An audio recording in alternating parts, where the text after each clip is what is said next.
Conference की गई। Press conference में हमने आपको दिखाया कि किस तरीके से पीडीपी के सदर जब सामने आई, मीडिया नुमाइंदों से बात की, तो यके बाद दीगर उनकी तरफ से सवाल पूछे गए मरकजी सरकार से और संगीन इल्जामात उनकी तरफ से भारतीय जनता पार्टी पर लगाए गए, हुकूमत को हदफ तनकीद बनाया। और इस दौरान उन्होंने इस चीज का भी खदशा जाहिर किया कि हो सकता है कि टेरर फंडिंग मामले में आने वाले कुछ दिनों के अंदर उनकी भी गिरफ्तारी अमल में लाई जा सकती है। जिस तरीके से अब तक कार्रवाइयां हुई हैं एनफोर्समेंट डायरेक्टरेट से लेकर एनआईए से लेकर दीगर तहकीकाती एजेंसियों की तरफ से जम्मू कश्मीर के अंदर कार्रवाइयां हुई हैं और पीडीपी के कई लीडरान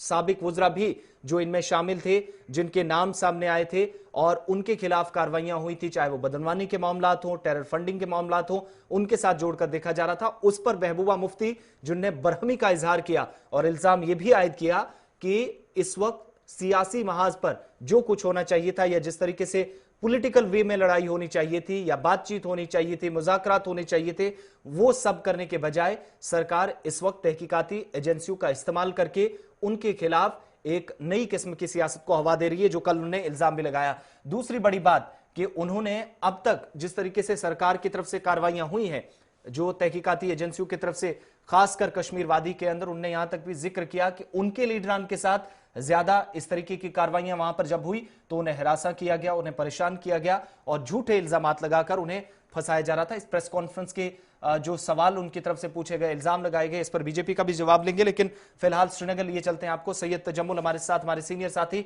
इस वक्त बराह रास्त है। सैयद तजम्मुल, बहुत शुक्रिया, प्रोग्राम सलाम जेके में खुशामदीद। किस तरीके से इन इल्जामात को देखा जाए और महबूबा मुफ्ती कल जो जिस चीज का उन्होंने खदशा जाहिर किया कि हो सकता है कि आने वाले कुछ दिनों के अंदर वो भी आपके सामने ना हो, उनकी गिरफ्तारी भी अमल में लाई जा सके, ऐसा क्यों लगता है आपको कि महबूबा मुफ्ती को ये जरूरत कहने की पड़ी है आज, या फिर वाकई में इतना परेशान किया जा रहा है? क्योंकि बात उन्होंने यहां सिर्फ पार्टी लीडरान की नहीं की बल्कि अहले खाना तक कार्रवाई का जिक्र भी कल प्रेस कॉन्फ्रेंस में किया।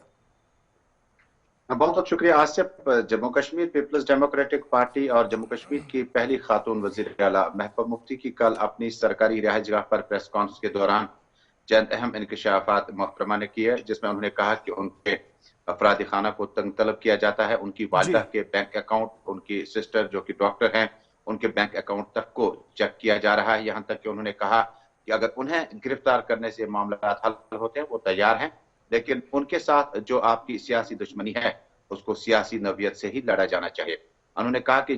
जिस वक्त आप ईडी, इन्फोर्समेंट एजेंसीज, बाकी जो है सीबीआई, क्राइम ब्रांच और बाकी इदारे जो हैं इन्फोर्समेंट डायरेक्टरेट वगैरह, इसका इस्तेमाल ये क्रेडिबल और सबसे बड़ी और जिसकी बहुत ज्यादा साथ मुल्क भर में है, इसका इस्तेमाल अगर आप गलत तरीके से करेंगे तो उसके नताइज भी बेहतर नहीं होंगे। ताकि जिस तनाजुर में पस मंजर में आपने सवाल पूछा कि ऐसी क्या नौबत पड़ी, महबूबा मुफ्ती ने अपनी गिरफ्तारी तक का भी जिक्र किया। वाज़ेह रहे कि जम्मू कश्मीर में पीपल्स डेमोक्रेटिक पार्टी और भारतीय जनता पार्टी के रास्ते अलग अलग होने के बाद अभी तक मामला थमने का नाम नहीं ले रहे हैं। People's Democratic Party youth ambassador Waheedur Rehman Para की गिरफ्तारी के बाद कि उन्हें जब एनआई ने तलब किया, उसके बाद कई एक मामला में उनसे पूछताछ की जा रही है और फिलहाल जो रिमांड है वो 1 महीने का बढ़ा दिया गया जो एनआई ने हासिल किया। उससे महबूबा मुफ्ती ने कहा कि वो डीडीसी चुनाव अच्छे मार्जिन के साथ जीत गए, जिसका गालिबन ये मतलब हुआ कि वो जम्मू कश्मीर में पहला इलेक्शन जीतने वाले वाहिद यूथ लीडर है जिन्होंने जम्मू कश्मीर की मेन स्ट्रीम सियासत को और पुख्ता करने के लिए अपने तरफ से कंट्रीब्यूशन किया। उसके बाद मोहम्मद सरताज मदनी, उनके करीबी रिश्तेदार, पीर मंसूर उनके करीबी रिश्तेदार, उनको भी डिटेन किया गया। अंद्राबी, नईम अख्तर अंद्राबी को भी डिटेन किया गया। और उसके बाद मोहतरमा ने कहा कि जम्मू कश्मीर में कई बार पीपल्स डेमोक्रेटिक पार्टी के लीडरान, उनके अहल खाना, उनके करीबी रिश्तेदार, उनके दोस्तों को तंग तलब किया जाता है, यहाँ तक कि अब उन्हें कैंपेन करने की आजाद तरीके से उन्हें आगे आने नहीं दिया गया। यानी महबूबा मुफ्ती जिस वक्त ये प्रेस कॉन्फ्रेंस कर रही थी उस वक्त जम्मू कश्मीर में डीडीसी के चुनाव मुकम्मल हुए और अंजुम फाजली जो कि पीपल्स डेमोक्रेटिक पार्टी की खवातीन रिजर्व नशिस्त के लिए एमएलए नामजद की गई थी, उनके घर पर भी ईडी की छापामारी जारी थी। हालांकि वो अलग नवियत का मामला है और वहां पर काफी ज्यादा कैश रिकवर करने का ईडी ने यहाँ पर ऐलान भी किया। लेकिन पीडीपी के जिस वक्त ये मामला चल रहे हैं, काफी लीडरान पार्टी छोड़कर अपनी पार्टी या दूसरी पार्टी में चले गए, लेकिन उसके बाद पीडीपी को एक साथ पीडीपी ने दावा किया कि उन्होंने सिर्फ 30 ही उम्मीदवार उठाए थे और 30 के 30 जीत गई। यानी इससे अवाम में पार्टी की पजीराई और मकबूलियत जो है बराबर हासिल है। लेकिन आने वाले समय में कुछ भी हो सकता है और भारतीय जनता पार्टी के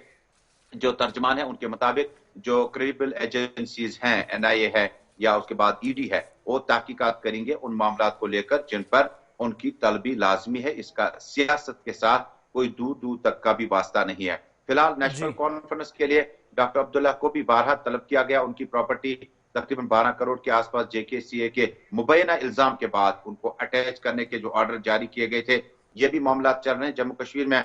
अगला जो पहलू होगा एजेंसीज का वो किस तरह का होगा, ये देखने वाली बात होगी।